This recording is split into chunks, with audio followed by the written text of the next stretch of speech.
Good morning, my dear students, and welcome to the online class. Today, I am here with the MCQ questions, revision MCQs questions, which I have picked from chapter 8 from literature, chapter 18 from grammar. So, these questions are very important for your upcoming examination for your PT4.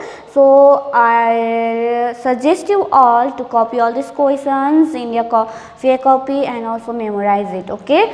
First, let me summarize you for chapter 8. Here it is about a Chandrayaan, which is a satellite which our India had launched. Okay, तो ये chapter 8 में satellite के बारे में, India के satellite के बारे में बात किया है। चंद्रयान फर्स्ट है ना, जो कि लॉन्च किया था ISRO ने, है ना।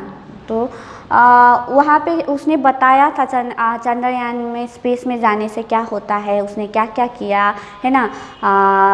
उन लोगों ने MIP को लॉन्च किया मून में। तो जिस MIP जहाँ पे जाकर लैंड हुआ था वो लैंड साउथ पोल में था, तो उस जगह को जवाहर स्थल नाम दिया था। क्यों दिया था? क्योंकि जवाहरलाल नेहरू जी के बर्थडे के दिन ही मून में लैंड किया था MIP, ठीक है। तो इसीलिए उस जगह का नाम ही जवाहर स्थल दिया था। तो उन लोगों ने वहाँ पे क्या ट्रेसेस मिला था मून में, मून के सोइल में उन लोगों को पानी का ट्रेसेस मिला था, है ना। और चंद्रयान बहुत सारे ऑब्स्ट्रैकल्स भी आया था बीच में कि वो ऑर्बिट में घूम रहा था अर्थ के पास, तब उसको धक्का दिया था। बाद में धक्का वो क्या नहीं था, स्टोन्स नहीं था, वो एस्टेरॉयड था, उसको बाद में पता चला था, है ना। तो हम लोगों का इंडिया से भेजा गया चंद्रयान फर्स्ट बहुत ही ज़्यादा सक्सेसफुल हुआ था, ठीक है। तो इसी के बारे में है चैप्टर 8। तो ग्रामर में चैप्टर 18 में है simple present tense. Simple present tense मतलब प्रेजेंट बोलने से आप लोगों को पता मन में होता है कि फ़िलहाल का बात होता है ना। तो सिंपल प्रेजेंट टेंस मतलब जो फ़िलहाल हो रहा है उसी के बारे में सिर्फ बात नहीं होता है, ऑल टाइम के बारे में बात है। मतलब कि सिंपल प्रेजेंट टेंस जो होता ही रहता है रेगुलर बेसिस में, वो चीज़ बताता है सिंपल प्रेजेंट टेंस। जैसे रेगुलर बेसिस में आप लोग खाते हैं, रेगुलर ही खाते हैं, आज खाते हैं, शाम को खाएंगे, कल भी खाएंगे, है ना, परसों भी खाएंगे, है ना। ये होता है, ये चीज़ जब हम लोग बताते हैं तो वो सिंपल प्रेजेंट टेंस बन जाता है, ठीक है।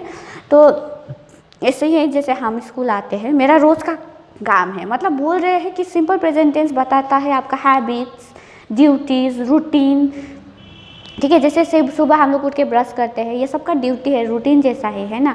तो सब कोई ही ब्रश करता है, आज भी ब्रश करेंगे आप, कल भी ब्रश करेंगे, परसों भी ब्रश करेंगे, है ना। तो ये सारा चीज़ क्या चीज़ में आता है, सिंपल प्रेजेंट टेंस में आता है। ऑल टाइम, जो कि ऑल टाइम बताता है, रिप्रेजेंट करता है, उसको सिंपल प्रेजेंट टेंस बोला जाता है, ठीक है। So let's start class with question number 1।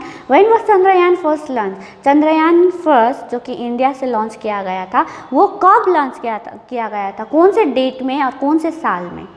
22 October 2008 में, 22 अक्टूबर 2010 में, 22 अक्टूबर 2020 में। तो इन तीनों में से कौन सा डेट में चंद्रयान फर्स्ट लॉन्च किया गया था इंडिया से? तो हमारा करेक्ट आंसर है ऑप्शन नंबर 1, 22 अक्टूबर 2008। 22 अक्टूबर 2008 को लॉन्च किया गया था चंद्रयान फर्स्ट को, okay. Question number 2, the simple present tense represent. Simple present tense क्या बताता है? पास्ट टाइम बताता है, फ्यूचर टाइम बताता है, ऑल टाइम बताता है, नॉन ऑफ दिस। तो हम लोग का करेक्ट आंसर होगा ऑल टाइम। ऑल टाइम मतलब जो रोज़ ही बेसिस में होता है वो चीज़ बताता है सिंपल प्रेजेंट टेंस, ठीक है।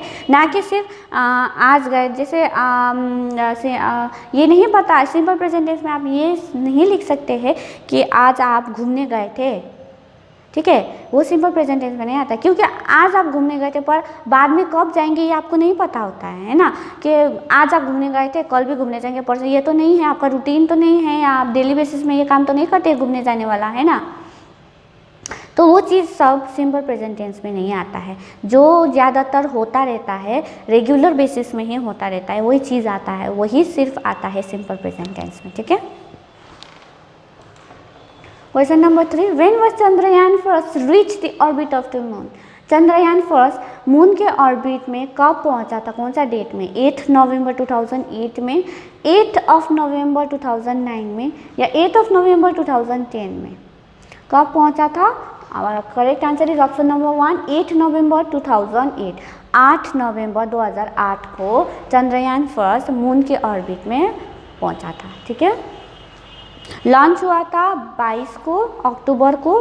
ठीक है, और घूमते घूमते टाइम भी लगता है स्पेस में, तो वो घूमते घूमते मून के ऑर्बिट में कहाँ पहुंचा था? 8 तारीख नवंबर को। ठीक है, question number 4, simple present tense are used to make. Simple present tense क्या बनाने के लिए इस्तेमाल करते हैं हम लोग? ऑर्डर स्टेटमेंट बनाने के लिए, रिक्वेस्ट स्टेटमेंट बनाने के लिए, या जनरल स्टेटमेंट, या नॉन ऑफ दिस। सब correct answer is general statement. हम लोग सिंपल प्रेजेंट टेंस क्या बनाने के लिए? जनरल साधारण सा सेंटेंस बनाने के लिए हम लोग इस्तेमाल करते हैं। Question number 5, what is the meaning of elation? Elation, what do you mean by elation? Extreme sadness, बहुत ज़्यादा दुखी, एक्सट्रीम हैप्पीनेस, बहुत ज़्यादा खुशी, एक्सट्रीम मैडनेस, तो बहुत ज़्यादा पागलपन, none of this. So our correct answer is option number 2, extreme happiness. Elation means extreme happiness. When Chandrayaan knows that it was going to moon, he was extremely happy ना, वो बहुत ज़्यादा खुश हुआ था, क्योंकि इस स्टोरी में चंद्रयान फर्स्ट खुद था, है ना, तो चंद्रयान खुद अपना फीलिंग्स बता रहा है इस स्टोरी में।